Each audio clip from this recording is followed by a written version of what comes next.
Hey, welcome back to No Code Minute. Here is your grocery store list, the last of the tutorial. So let's do a little test. So first, we are not signed in, so it doesn't show up, so that's great. So let's sign up for an account. Just do a test account here, do a fake password, and sign up for the app here.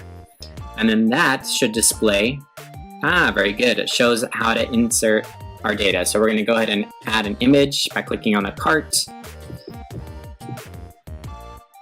And we're going to add an apple description here as well.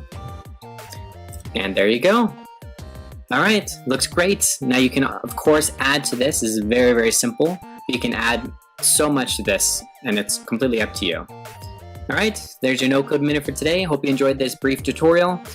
And don't forget to subscribe. Please like the video as well. Thanks so much. Bye-bye.